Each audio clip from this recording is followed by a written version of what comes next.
Je m'appelle Jenna Parker. J'avais 34 ans, lorsque ma mère a transformé mon dîner d'anniversaire en une véritable exécution publique. Pas avec un couteau, ni avec du sang, mais avec un stylo en argent, un dossier scellé, et une seule phrase. Cette phrase m'a montré exactement ce que je valais, aux yeux des personnes assises autour de cette table. Signe ça, Jenna. Ce soir. La pièce est devenue silencieuse si vite, que je pouvais entendre la glace craquer dans le verre de quelqu'un. J'ai regardé le document devant moi.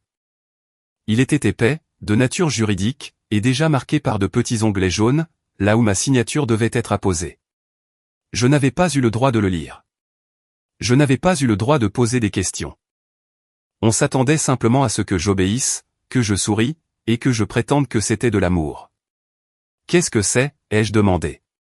Le visage de ma mère est resté impassible, mais sa voix a baissé, devenant assez grave pour être tranchante. Cela protège la famille. C'est à cet instant précis, que j'ai su que cela ne me protégeait pas, moi.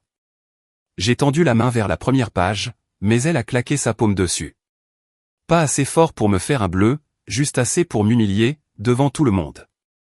Tu as toujours été difficile, a-t-elle déclaré. Toujours ingrate, toujours convaincue que tu étais plus intelligente que nous tous. J'ai regardé autour de la table, attendant qu'une seule personne prenne la parole. Personne ne l'a fait. Ensuite, elle s'est levée, a pointé son doigt vers la porte d'entrée, et a hurlé, « Sors !» Toute la famille l'a soutenue. Nul n'a scié. Aucun d'eux ne m'a suivi. Et je n'ai pas pleuré. Je n'ai pas supplié. J'ai simplement pris mon manteau, j'ai laissé mon gâteau intact, et je suis parti, tout en sachant une chose terrifiante. Elle avait choisi cette soirée, car elle pensait que je n'avais nulle part où aller. Avant de vous raconter ce qu'elle a dit ensuite, et ce qui s'est passé après mon départ, dites-moi quelle heure il est pour vous en ce moment, et d'où vous regardez ceci? Je suis curieuse de voir jusqu'où cette histoire voyagera. Je suis restée assise dans ma voiture, devant le portail, pendant exactement 7 minutes. Je le sais, parce que j'ai regardé l'horloge du tableau de bord passer de 21h42 à 21h49. Pendant ce temps, la maison derrière moi brillait de mille feux, comme si rien ne s'était produit. À travers les fenêtres, je pouvais encore voir des silhouettes bouger, dans la salle à manger. Les invités chuchotaient probablement. Quelqu'un riait peut-être nerveusement. Quelqu'un d'autre nettoyait sans doute déjà la table pour enlever le dessert, m'effaçant ainsi comme une vulgaire tâche. L'ancienne Jenna aurait conduit jusqu'à un hôtel, ressassant chaque insulte jusqu'au lever du soleil. L'ancienne Jenna aurait rédigé un long message, pour demander pourquoi sa propre génitrice la détestait autant. Mais la femme assise dans ce véhicule avait passé des années à se préparer pour une seule nuit. Une nuit dont elle n'avait jamais voulu croire, qu'elle finirait par arriver. Je n'étais pas fauchée. Je n'étais pas impuissante. Et je n'étais pas la fille perdue, qu'il pensait pouvoir acculer dans un coin. Pendant 11 ans, j'avais travaillé comme experte en évaluation maritime légale. Le genre de spécialiste que les compagnies d'assurance appelaient, lorsque des yachts disparaissaient, que des cargos prenaient feu, que des quais s'effondraient, ou que des milliardaires mentaient sur la valeur de leurs biens. Je savais comment remonter la piste de la propriété, à travers des sociétés écrans. Je savais lire des contrats, rédigés spécifiquement pour piéger les gens. Et, 3 mois plus tôt, j'avais vendu ma participation minoritaire dans une entreprise de logiciels sur les risques marins. C'était une société que j'avais discrètement aidé à construire, sous le nom d'une autre holding. Ma famille pensait que j'avais un petit boulot de consultante assez étrange. Ils ignoraient totalement que mon paiement avait été versé sur un compte séquestre, 2 jours avant mon anniversaire. Ils ne savaient pas non plus que le document que ma mère voulait me faire signer n'était pas une surprise festive. C'était une véritable embuscade financière. À 21h52, mon téléphone a vibré.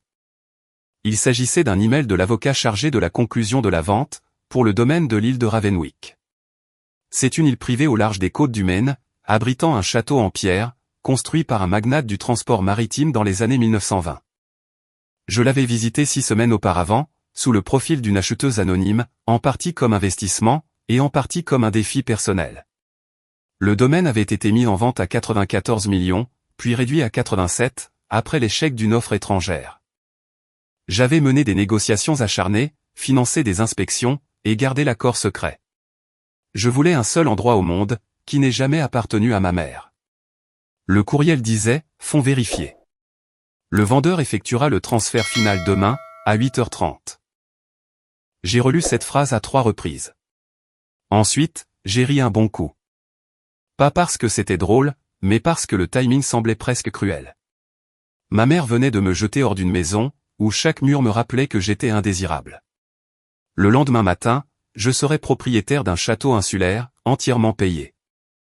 Sans hypothèque, sans fiducie familiale contrôlée par elle, et sans aucune autorisation requise. Cette nuit-là, je ne suis pas allé dans un hôtel. J'ai conduit jusqu'à un petit bureau, que je louais près du port. J'ai déverrouillé un classeur, et j'ai sorti les copies que j'avais faites quelques mois auparavant. Il y avait d'anciens registres d'entreprise, l'acte de décès de mon père, les déclarations financières de ma mère, ainsi qu'une enveloppe scellée. L'ancienne assistante de mon défunt père me l'avait envoyée, accompagnée d'un mot disant « N'ouvre ceci que lorsque ta mère te demandera de signer quelque chose ». Jusqu'ici, j'avais eu trop peur pour l'ouvrir. Mes mains tremblaient, au moment de briser le sceau. À l'intérieur, se trouvait une simple clé USB, une photographie de mon père me tenant dans ses bras quand j'étais enfant, et une phrase manuscrite. C'était une écriture que je reconnaissais, grâce à mes anciennes cartes d'anniversaire. Jenna, si elle essaie de prendre ton nom, ton travail, ou ton héritage, ne négocie pas, analyse les chiffres, puis fais éclater la vérité. Ce fut la première fois que je compris une chose essentielle. Ma mère ne m'avait pas mise à la porte, parce que j'étais sans valeur. Elle l'avait fait, parce que j'étais le dernier obstacle, entre elle et tout ce qu'elle avait dérobé. Le lendemain matin, j'ai porté la même robe noire de mon dîner, pour me rendre à la signature de la vente. Je ne m'étais pas changé, car je voulais me rappeler exactement, de la personne qu'il pensait avoir jetée aux ordures. Ce vêtement portait encore la faible odeur de la fumée de bougie, d'un parfum cher, et de l'humiliation. Chaque fois que je baissais les yeux vers mes manches, je revoyais le doigt de ma mère, pointé vers la sortie. Chaque fois que je sentais le tissu contre ma peau, j'entendais le silence pesant des convives, qui m'avaient regardé partir. Cependant, au lieu de m'affaiblir, cela m'a endurci. À 8h17, je suis entré dans une salle de conférence vitrée, surplombant le port de Portland, dans le Maine. L'avocat du vendeur apparut surpris, lorsque j'ai décliné mon identité. Les gens s'attendaient toujours à quelqu'un de plus âgé, de plus froid, et probablement de sexe masculin. Quand 87 millions d'euros étaient sur la table, ils n'imaginaient pas voir une femme sans entourage. Une femme sans mari à ses côtés, sans représentant familial, et sans explication nerveuse, pour justifier sa présence. J'ai posé ma pièce d'identité sur la table, je me suis assise, et j'ai signé chaque page lentement. Pas de manière théâtrale, ni en tremblant, mais juste avec soin. Exactement comme j'avais appris à signer des rapports, capables de décider si une entreprise survivrait, ou s'effondrerait. À 8h46, la confirmation finale du virement est arrivée. À 8h51, l'acte de propriété a été enregistré. Enfin, à 8h54, le domaine de l'île de Ravenwick est devenu le mien. L'homme de loi a fait glisser le dernier dossier vers moi, puis a dit « Félicitations, mademoiselle Parker ». Pendant une seconde, la pièce est devenue trop calme. J'avais entendu mon nom de famille utilisé comme un avertissement, une marque au fer rouge, un fardeau, ou même une arme. Ce matin-là, pour la toute première fois, il sonnait comme une appropriation. Le château reposait sur une île de roches noires, à 12 minutes en bateau du continent. Il comprenait un quai privé, une station météorologique, 6 chalets d'invités, un phare, un hangar à bateaux, et des tunnels de stockage souterrain. La résidence principale, quant à elle, était construite dans un granit si sombre, qu'il paraissait bleu sous les nuages d'orage. C'était absurde. C'était magnifique. Il ne s'agissait pas d'un achat fantaisiste, réalisé sous le coup d'un chagrin. C'était une forteresse, un actif commercial, et un futur centre de retraite. Surtout, c'était une adresse légale, que personne dans ma famille ne contrôlait. Lorsque j'ai posé le pied sur le quai, le régisseur du domaine m'attendait. Il s'appelait Elias Grant. C'était un homme de 61 ans, ancien garde-côte, aux yeux calmes, portant un lourd manteau de laine. Il avait ce genre de posture, qui donnait l'impression que même les tempêtes lui demandaient la permission, avant de traverser les eaux. Il m'a remis les clés, à l'aide de ses 2 mains. Bienvenue chez vous, mademoiselle Parker. Personne ne m'avait jamais prononcé ces mots, sans les faire résonner comme une condition. J'ai failli répondre, mais mon téléphone a sonné. C'était ma mère. Je l'ai laissé tomber sur la messagerie vocale. Ensuite, ce fut le tour de mon frère aîné, puis de mon cousin, suivi d'un numéro privé. À midi, j'avais cumulé 32 appels manqués, 11 messages vocaux, et un SMS de ma génitrice. Tu m'as embarrassé hier soir. Rentre à la maison, avant que la situation ne s'aggrave. Pas, es-tu en sécurité? Pas, je suis désolé. Pas même un, où es-tu? Juste, rentre à la maison, avant que la situation ne s'aggrave. J'ai montré le message à Elias, parce que j'avais besoin d'un témoin. Un témoin pour prouver que je n'inventais pas cette cruauté. Il l'a lu une fois, puis m'a rendu l'appareil. Les gens qui utilisent le foyer comme une laisse, détestent quand vous apprenez à déverrouiller les portes. Ce fut la première fois que je lui ai fait confiance. Au cours des jours suivants, j'ai appris les rythmes de l'île. Le système de générateur nécessitait des améliorations. La vieille serre avait des vitres fêlées. Le phare n'avait pas été utilisé pour des visites, depuis des années. Les petits chalets pourraient devenir des résidences d'artistes, ou des lieux de retraite juridiques. Peut-être même un programme estival, pour des femmes se reconstruisant après des abus financiers. Chaque pièce me donnait une nouvelle idée. Chaque armoire verrouillée m'amenait à me demander, ce que j'avais eu trop peur d'ouvrir, dans ma propre existence. Cependant, la paix n'est pas arrivée proprement. Elle est venue par bribes, coincée entre les menaces. Ma mère a commencé à envoyer des messages par l'intermédiaire de nos proches, chacun déguisé en inquiétude. Tu agis de façon impulsive. Tu ne peux pas gérer une telle propriété. Tout le monde s'inquiète pour ton état mental. Ces phrases n'étaient pas choisies au hasard. Elles relevaient du jargon juridique. Elle était en train de construire un récit, visant à prouver mon instabilité. À la 3e nuit, un cousin m'a envoyé un message vocal. Il affirmait que ma mère envisageait différentes options, car mon comportement était devenu alarmant. Je l'ai écouté 2 fois, puis je l'ai transféré vers la boîte de réception temporaire de mon avocate, sans même y répondre. C'est à ce moment-là, que j'ai réalisé la vérité. Le document qu'elle avait tenté de me faire signer de force, lui aurait probablement donné l'autorité sur mes biens. Peut-être même sur mes décisions médicales, ou sur les revenus de mon entreprise. La question qui m'empêchait de dormir, n'était pas de savoir pourquoi elle voulait ce contrôle. C'était de savoir depuis combien de temps, elle le planifiait. Lors de la 4e nuit, alors que la pluie battait les fenêtres du château, Elias a frappé à la porte de la bibliothèque. Il m'a tendu un classeur d'entretien, laissé par les anciens propriétaires. J'ai trouvé quelque chose derrière un faux panneau, dans la salle des archives, a-t-il déclaré. À l'intérieur du classeur, se trouvait une carte de la propriété, mais, glissée juste derrière, figurait une copie d'un ancien registre des visiteurs. Un nom y apparaissait à 3 reprises, étalé sur cette année. Celui de ma mère. Elle s'était déjà rendue sur l'île de Ravenwick, bien avant que je ne l'achète. Bien avant même, que je n'en connaisse l'existence. Soudainement, mon refuge ne me semblait plus être le fruit du hasard. Il ressemblait à un piège, que quelqu'un n'avait pas réussi à refermer, avant que je n'y mette les pieds. J'ai fixé la signature de ma mère dans ce registre de visiteurs, jusqu'à ce que l'encre semble bouger. Margaret Whitmore Parker. Son écriture était reconnaissable entre mille. Faite d'angles vifs et d'une pression parfaite, comme si même le papier devait avoir peur de la décevoir. La première visite datait d'il y a 15 ans, soit 2 mois après le décès de mon père. La deuxième, d'il y a 8 ans, à peu près à l'époque où j'ai été évincé de la fondation caritative familiale, pour ne pas correspondre à l'image publique. La 3e visite remontait à l'hiver dernier. C'était 3 semaines avant que je ne reçoive un mystérieux tuyau anonyme, m'indiquant que l'île de Ravenwick était peut-être sous-évaluée. Mon estomac s'est glacé. J'avais cru avoir découvert cette île par moi-même. Désormais, je me demandais si elle n'avait pas été sciemment placée sur mon chemin. Étais-je vraiment l'acheteuse, ou quelqu'un m'avait-il guidé vers un champ de bataille? Un terrain que mon père aurait préparé, des années avant que je ne comprenne la guerre en cours. Elias m'a aidé à fouiller la salle des archives. Derrière de vieux registres, des clés rouillées, des malles en cuir craquelées, et des cartes maritimes sentant la moisissure, nous avons fait une découverte. Il s'agissait d'une mallette à documents en métal, verrouillée, et marquée du nom de la famille d'armateurs d'origine. La clé était collée sous un tiroir, de manière presque trop évidente. Comme si quelqu'un voulait qu'elle soit trouvée par la bonne personne, tout en échappant à quiconque serait pressé. Ma mère était toujours pressée, lorsque quelque chose ne lui appartenait pas. À l'intérieur, nous avons trouvé des copies de comptes rendus de réunions, des relevés de virements, des photographies, ainsi qu'une lettre adressée à mon père. La missive provenait d'un homme nommé Charles Whitfield.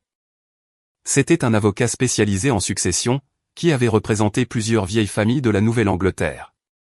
Elle expliquait que mon père l'avait engagé, pour créer une fiducie indépendante à mon nom. Ce fonds était séparé de ma mère, et financé par des investissements maritimes, que mon père avait réalisés avant sa disparition. La fiducie avait été conçue pour être débloquée par étapes. Les frais de scolarité à 21 ans, le capital d'amorçage à 25 ans, et l'accès total à 35 ans. Ou plutôt, si ma mère tentait de revendiquer un contrôle légal sur ma personne. J'avais 34 ans, je n'étais plus qu'à une année de l'échéance. À moins que la nuit précédente ne soit considérée comme une tentative de sa part. Mon souffle s'est coupé si brusquement, que j'en ai ressenti de la douleur. Mon père savait. Peut-être pas tout, mais il en savait suffisamment. Assez pour bâtir un bouclier juridique, destiné à une fille qui ignorait même en avoir besoin. Assez pour tendre un piège, à la femme qui avait passé des années à jouer la veuve éplorée. Dans la mallette métallique, nous avons découvert quelque chose de bien pire. Des copies de faux procès-verbaux du conseil d'administration, concernant l'entreprise de mon père. Des transferts de règlements d'assurance, des documents de bénéficiaires falsifiés, et des notes manuscrites. Ces dernières liaient ma mère à un stratagème méthodique de dépouillement d'actifs, survenu après le décès paternel. Elle n'avait pas seulement été manipulatrice, elle avait carrément volé la succession. Elle avait pillé la fondation, et potentiellement, elle m'avait volé moi. Cette trouvaille a soudainement rendu la pièce étouffante. Pendant toutes ces années, elle avait qualifié mes questions d'irrespectueuses. Pendant tout ce temps, elle m'avait accusé d'être trop méfiante, trop froide, trop indépendante. Peut-être que je n'avais jamais été difficile. Peut-être que je me tenais simplement trop près de la vérité. J'ai appelé Nora Whitfield, la petite fille de l'avocat qui avait rédigé la lettre. Elle était désormais associée, au sein de son ancien cabinet. La jeune femme a décroché à la deuxième sonnerie. Lorsque je lui ai donné mon nom, elle est restée silencieuse pendant plusieurs secondes. Puis, elle a déclaré, « Je me demandais quand vous appelleriez. » Ces quelques mots ont ouvert une porte, que je ne pourrai plus jamais refermer. Nora a pris l'avion pour le Maine dès le lendemain matin, accompagnée de 2 banquiers, ainsi que d'un jury comptable. Nous avons étalé les documents, sur la longue table à manger du château. Cela ressemblait à une salle de crise militaire, tout simplement parce que c'en était une. Nora a expliqué que la fiducie de mon père avait été enfouie sous des couches de clauses protectrices, après sa mort soudaine dans un accident de bateau. Ma mère avait tenté de la contester en privé, mais elle avait échoué. Ensuite, elle avait passé des années à s'assurer que je n'en apprenne jamais assez pour la déclencher. Le contrat présenté lors de mon dîner d'anniversaire constituait son ultime raccourci. Si j'avais signé, elle aurait pu faire valoir que j'avais volontairement cédé mon autorité financière à son bureau de gestion de patrimoine. Elle n'aurait pas eu besoin de voler le paiement lié à mon entreprise. Je le lui aurais remis moi-même. Cette prise de conscience ne m'a pas fait pleurer. Elle m'a rendu incroyablement immobile. Il y a un type de colère qui hurle, et il y a celle qui se transforme en mathématique. La mienne est devenue mathématique. Nous avons calculé les fonds manquants. Nous avons fait correspondre les dates, et nous avons examiné les signatures du conseil d'administration. Nous avons pris soin de comparer les anciens documents numérisés, avec les originaux conservés dans les archives de l'île. Nous avons trouvé des dons caritatifs, émis au nom d'hôpitaux pour enfants. Ces sommes revenaient ensuite, par le biais de factures de conseil, à des sociétés liées aux plus proches alliés de ma mère. Nous avons découvert des paiements désignés comme « préservation du patrimoine », qui n'avaient rien à voir avec une quelconque sauvegarde, si ce n'est celle de son propre style de vie. Nous avons même mis la main sur la facture d'un détective privé, datant d'il y a 8 ans, et portant mon nom. Ma génitrice n'avait pas seulement surveillé mon argent, elle m'avait aussi surveillé, moi. Vers minuit, Nora avait l'air épuisée, mais ses yeux brillaient d'une lueur intense. « Jenna » a-t-elle dit. « Ce n'est pas juste une faute familiale. C'est une fraude caractérisée. » J'ai regardé vers les fenêtres, là où l'océan s'écrasait violemment contre les rochers en contrebas. Pendant des années, ma mère avait conditionné la famille, pour qu'ils me perçoivent comme théâtrale, instable et ingrate. Elle avait érigé mes émotions en problème majeur, afin que personne n'examine jamais ses propres actions. Mais comment appelle-t-on une fille, qui arrête de quémander de l'amour, et commence à exiger des preuves? On l'appelle un danger. C'est exactement ce que je suis devenu. Avant que nous ne quittions la salle à manger, Nora a mis un dossier à l'écart des autres. Il y a autre chose, a-t-elle murmuré. Le dossier de l'accident de bateau de votre père a été demandé à 2 reprises, après sa mort. Une fois par la compagnie d'assurance, et une autre fois par l'avocat privé de votre mère. L'air a déserté mes poumons. Je n'ai pas posé la question à voix haute, car je savais déjà que tout le monde, dans cette pièce, pensait à la même chose. Jusqu'où ma mère était-elle allée, pour garder le contrôle? Et quelle part de mon existence avait été bâtie sur un mensonge, qu'elle s'attendait à me voir hériter en silence? Ma mère a lancé sa première offensive officielle, 6 jours après m'avoir chassé. La requête est arrivée par coursier sur l'île de Ravenwick, glissée dans une enveloppe crème, avec mon nom complet tapé en majuscule. Même le papier semblait assez onéreux, pour être une insulte à mon égard. À l'intérieur, ses avocats affirmaient que je souffrais d'une instabilité émotionnelle aiguë. Ils déclaraient que l'achat d'un domaine insulaire prouvait mon manque de jugement flagrant, et que ma famille demandait une tutelle temporaire sur mes finances, soi-disant pour ma propre protection. J'ai lu la phrase 2 fois, puis j'ai souri avec un tel calme, que Nora a paru inquiète. Elle pense que l'île vous fait paraître irrationnel, a souligné Nora. Alors, nous allons donner un sens logique à cette île, ai-je répondu. Cet après-midi-là, nous n'avons rien publié de manière officielle. Nous n'avons pas fulminé de rage. Nous n'avons pas posté de citations vagues sur Internet. Nous n'avons pas donné à ma mère la satisfaction de me voir me défendre sous le coup de l'émotion. Nous avons plutôt élaboré une réponse juridique, si chirurgicale, qu'elle en ferait couler le sang. Nora a déposé des preuves concrètes. Elle a démontré que l'achat du domaine avait été planifié des semaines avant le fameux dîner d'anniversaire. Ces affirmations étaient étayées par des rapports d'inspection, des notes d'évaluation, et des confirmations bancaires. Nous avons également fourni des documents de planification fiscale, des prévisions de revenus d'exploitation, ainsi que des notes d'investissement. L'ensemble prouvait que l'île pouvait devenir un centre de retraite rentable, tout en préservant le patrimoine. Mon jury comptable a produit une trace écrite irréprochable, justifiant chaque euro dépensé. Mon médecin a fourni une attestation formelle, confirmant que j'étais saine d'esprit, en bonne santé, et ne souffrant d'aucune incapacité. Un ancien partenaire commercial a même soumis une déclaration, me décrivant comme méthodique, consciente des risques, et financièrement conservatrice jusqu'à l'exaspération. Cette dernière ligne m'a fait rire, pour la première fois depuis des jours. Ensuite, nous avons joint la seule chose dont ma mère ignorait l'existence, l'enregistrement audio du repas. Je ne l'avais pas capturé délibérément. Mon téléphone était simplement posé sur la table, car j'attendais un appel de l'avocat de la vente. Mon application de mémos vocaux était restée ouverte, suite à une note de travail dictée plus tôt dans la journée. Le micro avait tout enregistré. Son exigence autoritaire, son refus de me laisser lire le contrat, son hurlement, et le silence complice de la famille. On entendait même le bruit de ma chaise glissant en arrière, au moment de mon départ. Nora a écouté la bande une fois, a retiré ses lunettes, puis a déclaré « Ceci change radicalement la donne ». Toutefois, je ne voulais pas seulement d'une victoire devant les tribunaux. Je voulais que la vérité éclate devant des témoins. Nous avons donc invité le conseil d'administration de la Fondation, 2 journalistes spécialisés dans la fraude associative, et plusieurs membres de la famille, à une réunion de clarification privée. Elle s'est tenue dans la salle de conférence d'un hôtel, à Boston. L'invitation était rédigée de manière si polie, que ma mère ne pouvait pas la décliner, sans paraître coupable. Ma mère est arrivée vêtue de blanc hivernal, des perles au cou, souriant comme une dame de la haute société assistant à un déjeuner de charité. Elle s'attendait à trouver une fille affaiblie.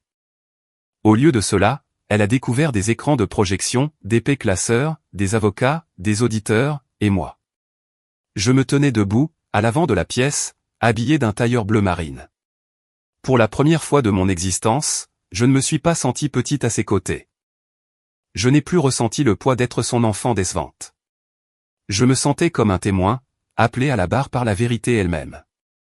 Cette réunion est en cours d'enregistrement, a annoncé Nora. Le sourire de ma mère s'est crispé. Jenna, Tout ceci est inutile, a-t-elle lancé. Les affaires de famille doivent rester privées. Et la voilà. Cette fameuse phrase que les gens utilisent, lorsque l'intimité sert de bouclier au coupable. J'ai cliqué sur la télécommande. La première diapositive affichait le document qu'elle avait essayé de me forcer à signer. La deuxième dévoilait la clause, accordant à son bureau familial une autorité d'urgence sur mon patrimoine. La troisième exposait la date de versement des fonds de mon entreprise. Un murmure a parcouru l'assemblée. Mon frère aîné s'est agité sur son siège, mal à l'aise. Le visage de ma tante a perdu toutes ses couleurs. Ensuite, Nora a lancé la lecture de la piste audio. La voix de ma mère a envahi les haut-parleurs. Signe ça, Jenna. Ce soir. Ensuite, sors. Personne n'a bougé d'un cil. Personne n'a toussé. Nul ne l'a sauvé de l'écho de sa propre tyrannie. Mon frère fixait intensément la table. Ma tante a couvert sa bouche avec ses mains. Ma génitrice, elle, m'a regardé avec une haine si pure, qu'elle en devenait presque honnête. Tu as enregistré ta propre famille, a-t-elle craché. Je l'ai fixé dans les yeux, puis j'ai posé la seule question qui comptait vraiment. Pourquoi avais-tu si peur que je lise ce contrat? Elle n'a pas daigné répondre. J'ai donc passé la diapositive suivante. Les virements bancaires illicites, et les faux procès-verbaux y sont apparus. L'argent de la fondation détourné par de faux accords de conseil, les formulaires de bénéficiaires altérés, et enfin, la facture du détective privé portant mon nom. Au fond de la salle, le journaliste s'est penché en avant. Un membre du conseil d'administration a chuchoté, « Margaret, qu'est-ce que cela signifie ?» Ma mère s'est levée si brusquement, que sa chaise est venue frapper le mur. Ce sont des documents volés, a-t-elle cinglé. Ce à quoi Nora a rétorqué, non. Ce sont des archives successorales, appartenant à des fiducies et à des entités légales. Des structures que votre bureau n'avait aucune autorité pour modifier. Puis, l'ultime diapositive est apparue sur l'écran. C'étaient les registres des visiteurs de l'île de Ravenwick, affichant clairement la signature de ma mère. Tu étais au courant pour la fiducie de mon père, ai-je déclaré. Ma voix n'a pas tremblé d'une seconde. Tu es venu sur l'île à 3 reprises, car c'était là qu'une partie des archives était dissimulée. Tu ne m'as pas chassé parce que je t'embarrassais. Tu m'as mise à la porte, parce que tu manquais cruellement de temps. Son masque s'est alors fissuré. Pas complètement, mais juste assez, pour que tout le monde puisse apercevoir la panique grouillant en dessous. Espèce de petite fille ingrate, a-t-elle chuchoté. Malheureusement pour elle, le microphone posé sur la table de conférence a capté son murmure. La salle entière a entendu chaque syllabe. Et c'est à cet instant précis, que le pouvoir a changé de camp. Pas parce que j'avais crié plus fort qu'elle. Pas parce que je l'avais insultée en retour. Mais tout simplement, parce que j'avais appris la seule chose que les personnes manipulatrices craignent par-dessus tout, une victime parfaitement calme, avec des preuves irréfutables à l'appui. Ma famille a finalement commencé à comprendre, ce que j'avais moi-même saisi sous la pluie, à Ravenwick. Ma mère n'avait pas cherché à protéger le clan contre moi. Elle tentait de se protéger elle-même, face à la vérité. Avant même le coucher du soleil, l'histoire se propageait déjà bien plus vite que ma mère ne pouvait la contrôler. Un journaliste a qualifié l'affaire de conflit familial privé, ayant des conséquences financières publiques. Le second l'a nommée pour ce qu'elle était réellement. Un scandale de fraude caritative, lié à une tentative de tutelle financière abusive, intentée contre une fille adulte. Dans les 24 heures suivantes, le conseil d'administration de la fondation a suspendu ma mère, dans l'attente d'une enquête officielle. 2 directeurs ont préféré démissionner, avant même de pouvoir être interrogés. Mon frère, qui m'avait pourtant regardé me faire jeter dehors sans prononcer un mot, m'a appelé depuis un numéro masqué. Il m'a dit, « Jenna, je ne savais pas, j'avais sincèrement envie de le croire. » Une partie de moi se souvenait encore du grand frère, qui m'avait appris à faire du vélo. Je le revoyais courir à mes côtés dans l'allée, en criant « Ne regarde pas en bas ». Cependant, une autre partie de moi se souvenait de son regard, baissé vers la table d'anniversaire, pendant que notre mère pointait la porte de sortie. Tu ne savais pas, parce que l'ignorance était confortable, lui ai-je répondu, avant de raccrocher. L'audience au tribunal, concernant la requête de ma mère, est devenue sa première véritable humiliation publique. Ses avocats ont plaidé que mon achat était irrationnel. Nora a immédiatement riposté avec des rapports d'évaluation, démontrant que le domaine insulaire était sous-évalué de près de 12%. Cela s'expliquait par les problèmes de liquidité du vendeur. Elle a aussi prouvé que mon projet de conversion des chalets, en un centre de retraite haut de gamme, générerait des revenus considérables. Ensuite, Nora a fait écouter l'enregistrement audio de l'anniversaire. Le visage du juge s'est durci, bien avant la fin de la bande sonore. Ma mère restait parfaitement immobile, mais je pouvais voir ses ongles s'enfoncer dans sa paume. Lorsque Nora a présenté les documents falsifiés, la magistrate n'a pas statué sur les aspects pénaux. Néanmoins, elle a immédiatement rejeté la requête de ma mère. Mieux encore, elle a transmis plusieurs pièces à conviction, pour examen par le bureau du procureur général. Ce fut la première fissure officielle dans son édifice. La deuxième est survenue 3 jours plus tard, lorsque le plus proche allié de ma mère, au sein de la fondation, a accepté de coopérer. Il a remis aux enquêteurs des courriels, des modèles de factures, et un message spécifique écrit de la main de ma mère. Celui-ci disait « Jenna ne doit jamais obtenir d'accès indépendant. Elle poserait des questions, que son père aurait dû emporter avec lui dans la tombe. » Quand Nora m'a montré cette ligne, quelque chose s'est éteint en moi. Mon père avait péri dans un naufrage. Pendant des années, j'avais accepté ce deuil, comme une porte définitivement close. À présent, une ombre furtive glissait sous cette même porte. J'ai demandé à Nora si nous pouvions prouver l'implication de ma mère dans ce décès. L'avocate est restée prudente. Pas avec ces éléments. Pas encore. Mais nous pouvons prouver qu'elle a largement profité des conséquences du drame et dissimulé des biens matériels de la succession. Cela devrait suffire pour le moment. Les histoires de vengeance font souvent croire que la satisfaction réside dans le fait de hurler au visage de son ennemi. Ce n'est pas le cas. La véritable satisfaction, c'est de regarder la personne qui s'est bâti un trône fait de mensonges, découvrir la dure réalité. Réaliser que chaque document possède une date. Que chaque virement a une destination. Et, surtout, que chaque complice finit toujours par se lasser d'être utilisé. Ma mère a perdu son siège au conseil d'administration. Ensuite, son adhésion au club social mondain a été suspendue. Plus tard, l'aile de l'hôpital, qu'elle avait tenté de baptiser de son propre nom, a mis en pause la cérémonie d'inauguration. Enfin, les banques ont gelé plusieurs comptes, liés aux entités controversées. La maison familiale de Newport, cette même demeure d'où elle m'avait chassé, a servi de garantie dans une action civile de recouvrement. Elle m'a appelé une seule fois, après tous ces événements. J'ai répondu, car je voulais entendre à quoi ressemblait la voix d'une femme comme elle, lorsqu'elle n'avait plus de public. « Tu es en train de détruire cette famille », a-t-elle craché. Je me tenais debout, dans la bibliothèque de Ravenwick, regardant la photographie de mon père posée sur le bureau. « Non », ai-je rétorqué. Je documente simplement les actions de celle qui s'en est déjà chargée. Elle a respiré bruyamment dans le combiné. « Tu crois que cette île te rend intouchable ? » Non, ai-je répondu, c'est la vérité qui le fait. Pour une fois, elle n'a eu aucune répartie. Son arrestation ne s'est pas déroulée comme dans les films. Il n'y a pas eu de cris théâtraux. La police ne l'a pas traîné de force sur des marches en marbre, sous les flashs crépitants des appareils photo. Cela s'est passé silencieusement. C'était à 7h10, un mardi matin, lorsque les enquêteurs lui ont signifié les charges retenues contre elle. Celles-ci concernaient la fraude électronique, la falsification de dossiers d'organismes à but non lucratif, et la tentative de contrôle illégal d'actifs successoraux. Les images diffusées plus tard, la montraient portant des lunettes de soleil. Elle tenait fermement son manteau fermé au niveau de la gorge, refusant obstinément de regarder les journalistes. Mon frère a accepté un accord de plaidoyer, pour participation mineure, après avoir admis qu'il avait signé des documents sans jamais les lire. Ma tante a démissionné de tous les conseils d'administration, où elle siégeait. Les cousins, qui me traitaient autrefois de folle instable, ont commencé à m'envoyer des excuses. Leurs messages ressemblaient à s'y méprendre, à des brouillons juridiques. Je n'ai pas répondu à la plupart d'entre eux. Le plus étrange n'était pas leur trahison.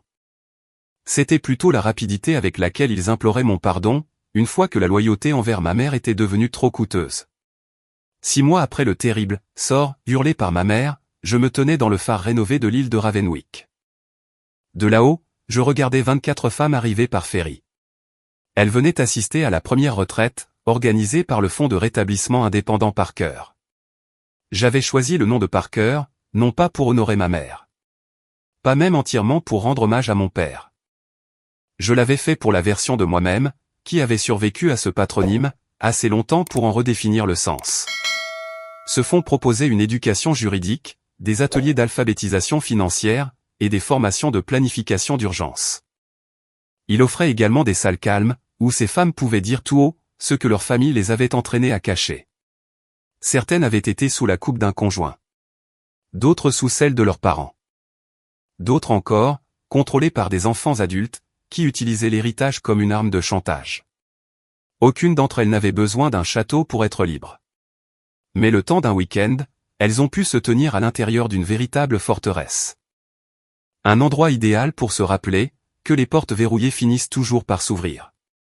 Elias dirigeait les opérations sur l'île, avec la précision calme d'un capitaine de navire. Nora est restée à nos côtés, en tant que conseillère juridique du fonds. Les chalets se sont remplis d'enseignantes, d'infirmières, d'artistes, et de comptables. Il y avait aussi des mères au foyer, qui avaient complètement oublié qu'elles avaient le droit de désirer quoi que ce soit, pour elles-mêmes. Le premier soir, je leur ai raconté une version adoucie de mon histoire. Pas parce que je cherchais à susciter la pitié. Mais parce que le silence est le terreau fertile où la manipulation prend racine. Je leur ai avoué que, la nuit où j'avais été chassé, ma famille pensait que l'humiliation allait me réduire à néant. Au lieu de cela, elle m'a éclairé. Je leur ai expliqué que l'argent seul ne m'avait pas sauvé. Ce sont les preuves qui l'ont fait. La préparation m'a sauvé. Une avocate honnête, un témoin inébranlable, une enveloppe non ouverte, et une seule décision. Celle de ne jamais ramper pour revenir en arrière. Voilà ce qui m'a véritablement sauvé. L'affaire judiciaire de ma mère s'est poursuivie pendant des mois. Elle a fini par plaider coupable de plusieurs crimes financiers, afin d'éviter un long procès épuisant. Elle a perdu la maison de Newport, la majeure partie de sa fortune personnelle, et l'image publique qu'elle avait peaufinée avec soin durant 30 ans. Les chroniques mondaines ont cessé de la qualifier de philanthrope. Les documents judiciaires, quant à eux, l'appelaient désormais l'accusée. Je pensais que cette issue me ferait me sentir victorieuse, à chaque réveil. Ce ne fut pas le cas. Certains matins, la mère que j'aurais souhaité qu'elle soit, me manquait encore atrocement. Je pleurais une femme qui n'avait jamais existé, si ce n'est dans mes propres espoirs. Ce fut le deuil ultime, et peut-être le plus difficile à surmonter. Car, lorsque quelqu'un de cruel finit par tomber, vous devez quand même apprendre à vivre avec le vide. Un espace béant, là où l'amour aurait dû se trouver. Mon frère est venu sur l'île une seule fois, après que tout se soit calmé. Il paraissait plus vieux, plus petit, et beaucoup moins certain que son charme naturel pourrait le sauver. Il a présenté des excuses, sans chercher de fausses justifications cette fois-ci. Je ne l'ai pas serré dans mes bras. Je ne lui ai pas non plus claqué la porte au nez. Je lui ai simplement expliqué que le pardon n'était pas un interrupteur. Je ne pouvais pas simplement l'activer, pour qu'il se sente mieux. C'était un long chemin. Et je n'avais pas encore décidé s'il était autorisé à le parcourir à mes côtés. Il a hoché la tête en silence. Pour une fois, il acceptait une réponse qui ne servait pas ses propres intérêts. Cela ressemblait fortement à un progrès. Le jour de mon 35e anniversaire, j'ai débloqué la dernière partie de la fiducie de mon père. Nora m'a remis les papiers dans cette même salle à manger du château. Celle-là même où nous avions, autrefois, étalé les preuves des crimes de ma mère. Il y avait aussi une toute dernière lettre de sa part.